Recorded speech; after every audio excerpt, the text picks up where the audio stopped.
शं वरुणः शन्नो भवत्वर्यमा शन्न इन्द्रो बृहस्पतिः शन्नो विष्णुरुक्रमः ॐ शान्ति शान्ति शान्तिः।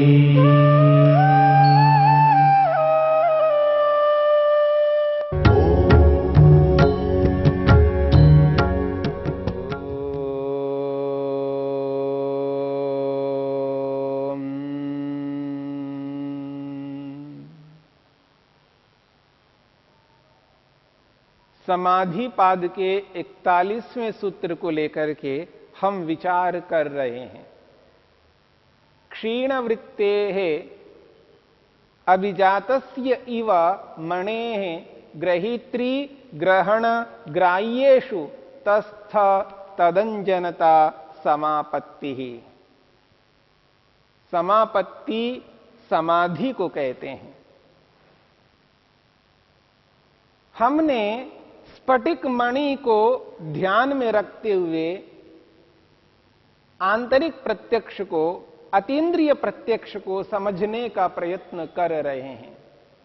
जिस प्रकार स्फटिक मणि के निकट जिस किसी भी पदार्थ को रखते हैं तो स्फटिक मणि उस पदार्थ जैसा बनकर उसी जैसा दिखने लगता है।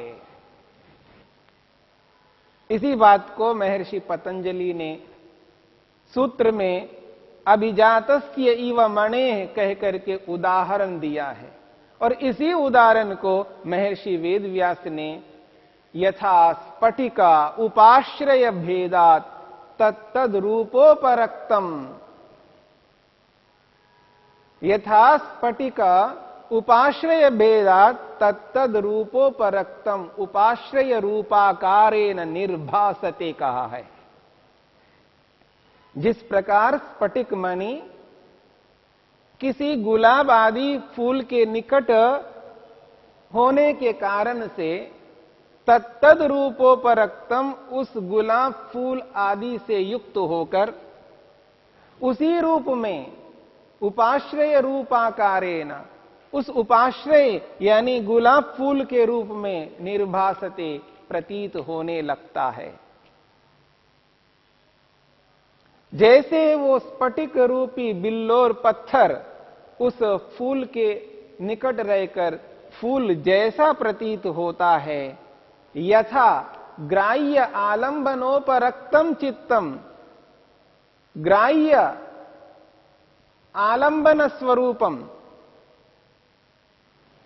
ग्राह्य स्वरूपाकारेण निर्भासते।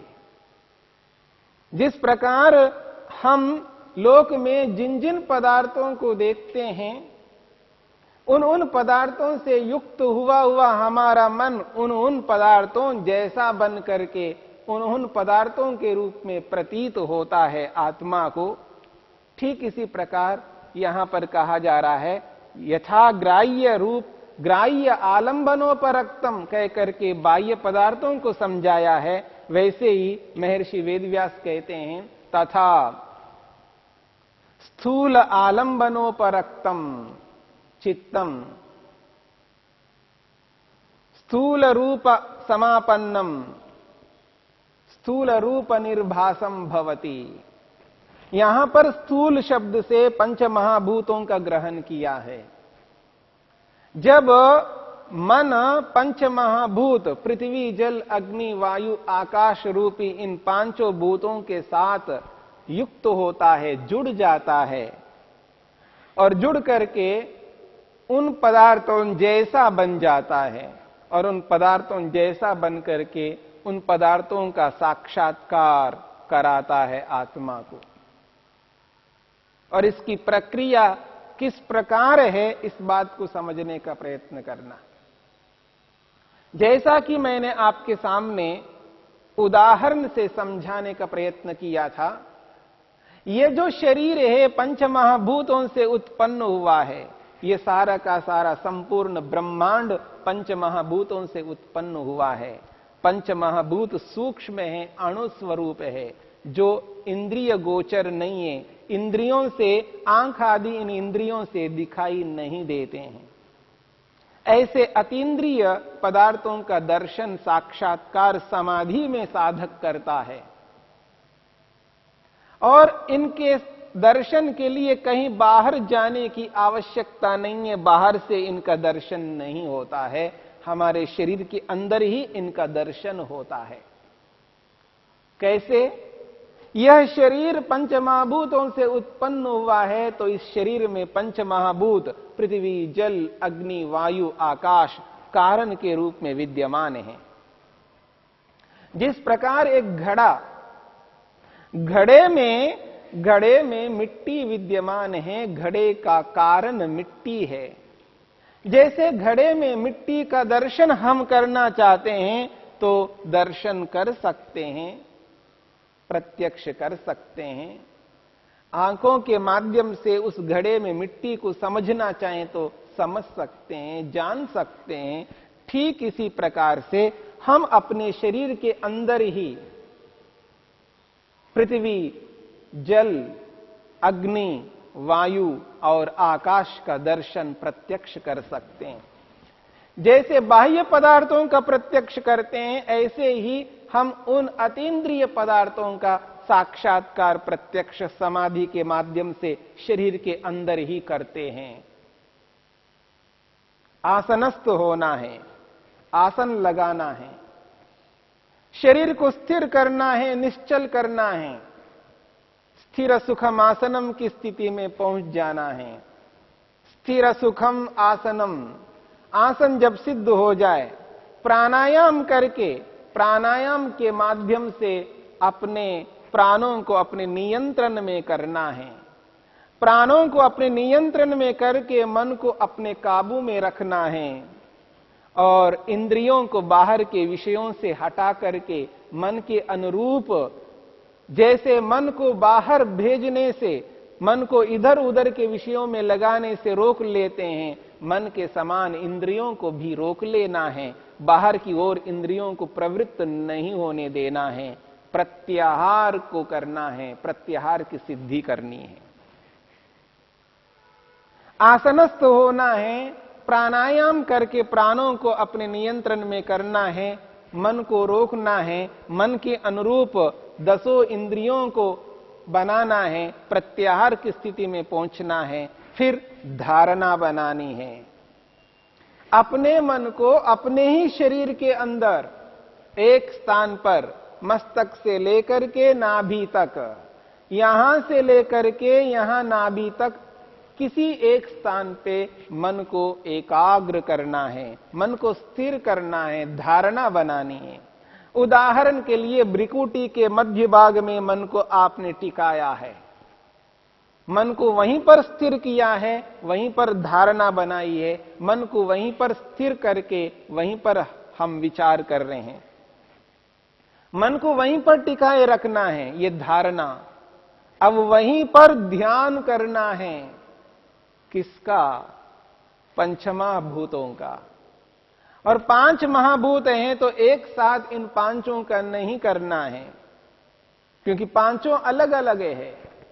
जब अलग अलग है और अलग अलग पदार्थों के बारे में विचार करने से मन स्थिर नहीं रहेगा। जैसे बाहर के पदार्थों को हम कभी किसी पदार्थ को, कभी किसी पदार्थ को, कभी किसी पदार्थ के बारे में जब विचार करते हैं, मन को लगाते हैं तो मन चंचल रहता है। ठीक इसी प्रकार यदि हम अंदर जाकर के भी आंतरिक रूप में पांचों भूतों के बारे में ध्यान करने लग जाएंगे एक साथ, तो मन स्थिर नहीं रहेगा, पांचों में बंटता जाएगा, कभी किसी को, कभी किसी को, कभी किसी को। एक साथ पांचों का ध्यान नहीं हो सकता, क्योंकि मन का सामर्थ्य एक समय एक ही विषय को अनुभव कर सकता है, अनुभव करा सकता है। इसलिए पांचों महाभूतों में से एक तत्व, पृथ्वी तत्व, पृथ्वी परमाणु को विषय बनाना है मन से। अब यहां समझने का प्रयत्न करना है, आसनस्थ होकर प्राणायाम करके इंद्रियों को अपने वश में करके मन को धारणा स्थल पर टिकाया है। और जहां धारणा स्थल पर टिकाया है वहां पर भी शरीर का अंश है, क्योंकि शरीर के एक भाग में हमने मन को टिकाया है, उसी भाग में पृथ्वी तत्व भी है। मेरी बात को ध्यान से समझने का प्रयत्न करिएगा। शरीर के जिस स्थान पर हमने मन को टिकाया है उस स्थान पर भी पृथ्वी तत्व है, क्योंकि शरीर के एक स्थान पर हमने टिकाया है, उस स्थान पर कारण भी विद्यमान है। जैसे घड़े के एक स्थान पर आप विचार करेंगे तो घड़े के उस एक स्थान पर मिट्टी विद्यमान है, ठीक इसी प्रकार शरीर के जिस स्थान पर मन को टिकाया है और वहां पर पृथ्वी तत्व का ध्यान करना है, तो उस स्थान पर पृथ्वी तत्व कारण के रूप में, इस शरीर के कारण के रूप में विद्यमान है। बस उस पृथ्वी तत्व का, उस पृथ्वी परमाणु का ध्यान करना है। जो भी पढ़ा है शास्त्रों में, पृथ्वी के गुण कर्म स्वभावों के बारे में जो जाना है, समझा है, गंधवती पृथ्वी, पृथ्वी गंध वाली है, पृथ्वी के जो भी गुण हमने जाना है, उसके जो स्वभाव जाने हैं, उसके साध्यर्म्य, उसके वैधर्म्य को अनुभव किया है शास्त्रों के माध्यम से। अब उस जाने हुए विषयों को मन में ला करके उस पृथ्वी के गुण कर्म स्वभावों को यहीं पर हम विचार कर रहे हैं, उसी पृथ्वी तत्व का ध्यान कर रहे हैं, उसके गुणों को मंथन कर रहे हैं, उन पर विचार चल रहा है। और वो ध्यान, पृथ्वी का ध्यान निरंतर चलता जाए और पृथ्वी से मन को हटाना नहीं है। पृथ्वी के गुण कर्म स्वभावों से मन को अलग करके और किसी विषय में नहीं ले जाना है और नहीं ले जाएंगे, क्योंकि ये जो साधक है, जिस पृथ्वी तत्व का ध्यान कर रहा है, उस साधक के मन पर उसका नियंत्रण है, मनोनियंत्रण है। अलग अलग उपायों को अपना करके उसने अपने मन को अपने काबू में किया है। इसलिए जब पृथ्वी तत्व का वो निरंतर ध्यान कर रहा होता है तो वो ध्यान है, धारणा स्थल पर ही ध्यान चल रहा है। और एक दिन आ जाएगा, एक ऐसी स्थिति आएगी जिस स्थिति में वही ध्यान समाधि के रूप में परिवर्तित हो जाता है। तदेव अर्थमात्र निर्भासम, वो ध्यान ही अर्थ के रूप में निर्भासित होता है, प्रकट होता है। तो यहीं पर पृथ्वी तत्व का, पृथ्वी परमाणु का साक्षात्कार होता है। अब वो जो साक्षात्कार होगा कैसे, इस बात को समझ लीजिएगा। जैसे बाह्य पदार्थ के साथ जब हम जुड़ जाते हैं तो मन बाह्य पदार्थ जैसा बन जाता है, ठीक इसी प्रकार पृथ्वी तत्व से जुड़ करके यहां पर मन पृथ्वी तत्व के अनुसार बन जाता है। जैसा पृथ्वी तत्व है वैसा ही मन बन जाता है, पृथ्वी के रूप में वो निर्भासित होने लगता है और आत्मा उस पृथ्वी के रूप में दिखने वाले उस मन को प्रत्यक्ष करता है, साक्षात्कार करता है। जैसे ग्राह्य वस्तु बाहर का जो पदार्थ है, कुर्सी है, कुर्सी से जुड़ करके मन कुर्सी जैसा बन जाता है। यहां पर बाह्य पदार्थ नहीं है, यहां पर आंतरिक पदार्थ है, पृथ्वी तत्व है जो शरीर के अंदर विद्यमान है। पृथ्वी से मन जुड़ करके पृथ्वी जैसा बन जाता है। इसलिए महर्षि पतंजलि ने यहां पर ग्राह्य पदार्थ से पृथ्वी तत्व को लेकर के स्पष्ट किया है कि स्थूल आलंबनोपरक्तम, महर्षि वेदव्यास कहते हैं स्थूल आलंबनोपरक्तम स्थूल रूप समापन्नम स्थूल रूप निर्भासम भवति। स्थूल रूप पृथ्वी तत्व, क्योंकि पृथ्वी को स्थूल कहा है अंतिम पदार्थ होने के नाते। स्थूल पदार्थ जो पृथ्वी है, उस पृथ्वी से युक्त हुआ मन उस जैसा बन करके और उसी रूप में निर्भासित होता है। पृथ्वी के रूप में ही प्रकट होता है आत्मा के समक्ष, और आत्मा उस पृथ्वी को मन के माध्यम से साक्षात्कार करता है। जिस प्रकार कुर्सी का साक्षात्कार हम बाहर के पदार्थ को देख करके प्रत्यक्ष कर लेते हैं, कुर्सी का जब प्रत्यक्ष होता है वो बाह्य पदार्थ है और यहां आंतरिक पदार्थ है। उस बाह्य पदार्थ के प्रत्यक्ष में नेत्रेंद्रिय एक बीच में कड़ी के रूप में है, पर यहां पर कोई बाह्य इंद्रिय कड़ी के रूप में विद्यमान नहीं है, और यहां केवल मन ही स्वतः मन उसको विषय बना रहा है धारणा स्थल पर, और उसी स्थल पर विद्यमान उस पृथ्वी तत्व को विषय बना करके उस जैसा बनता है, और उस जैसा बन करके पृथ्वी का साक्षात्कार मन आत्मा को कराता है। मन में आए हुए उस पृथ्वी के स्वरूप को, उस पृथ्वी के गुण कर्म स्वभावों को आत्मा अनुभव करता है। जैसे मन में आए हुए कुर्सी के स्वरूप को आत्मा अनुभव करता है, ठीक इसी प्रकार यहां पर पृथ्वी को मन में जब उसका स्वरूप प्रत्यक्ष होता है, कुर्सी जैसे प्रत्यक्ष मन में होता है वैसे ही पृथ्वी मन में प्रत्यक्ष होता है। यानी मन में उसका पूरा स्वरूप आ जाता है मन के अंदर, और उस मन में आए हुए उस पृथ्वी तत्व को आत्मा अनुभव करता है। अंतर इतना है, ये आंतरिक प्रत्यक्ष है, वो बाह्य प्रत्यक्ष है। नेत्रेंद्रिय के माध्यम से मन को होने वाला वो प्रत्यक्ष है, और यहां माध्यम कोई नहीं है, यहां पर मन ही माध्यम है। मन ही उसको विषय बनाता है, मन में ही उस पदार्थ को वो लाता है और ला करके आत्मा को दिखाता है। यानी यहां पर ये बात समझने की बात है कि जिस धारणा स्थल पर मन है, उस धारणा स्थल पर रहने वाले पृथ्वी तत्व को विषय बनाता है, और जब विषय बनाता है पूर्ण एकाग्रता की स्थिति आ जाती है। उस स्थिति में वह मन उस पृथ्वी को, यहां पर रहने वाले पृथ्वी कारण पृथ्वी को, इस शरीर का जो कारण है उस पृथ्वी को अपने मन में ले आता है। उसका पूरा चित्र, जैसे कुर्सी का चित्र मन में आता है, ऐसे ही उस पृथ्वी का चित्र मन में आता है, और मन में आए हुए उस पृथ्वी तत्व को आत्मा देखता है। यह पृथ्वी का साक्षात्कार है। इस पृथ्वी का साक्षात्कार करने के लिए मन को पूर्ण एकाग्र करना है, और मन को पूर्ण एकाग्र करने के लिए उस विवेक को प्राप्त करना है, उस वैराग्य को प्राप्त करना है। उस विवेक वैराग्य को प्राप्त करने के लिए बाहर के समस्त विषयों को रोकना है, योग के उन समस्त अंगों का पालन करना है, उन नियमों का पालन करना है, तभी जाकर के मन एकाग्र होगा। अहिंसा, सत्य, अस्तेय, ब्रह्मचर्य, अपरिग्रह रूपी यम का पालन, शौच, संतोष, तप, स्वाध्याय, ईश्वर प्रणिधान रूपी नियम का पालन, आसन का पालन, प्राणायाम का पालन, प्रत्याहार का पालन, धारणा का पालन, ध्यान का पालन करेंगे, तब जाकर के ये समाधि लगेगी। बाह्य पदार्थों के प्रत्यक्ष में सरलता है।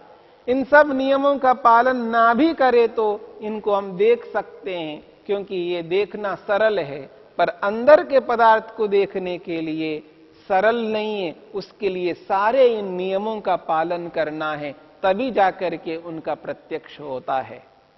क्षीण वृत्तेः अभिजातस्य इव मणेः ग्रहीत्री ग्रहण ग्राह्येषु तस्थ तदंजनता समापत्तिः।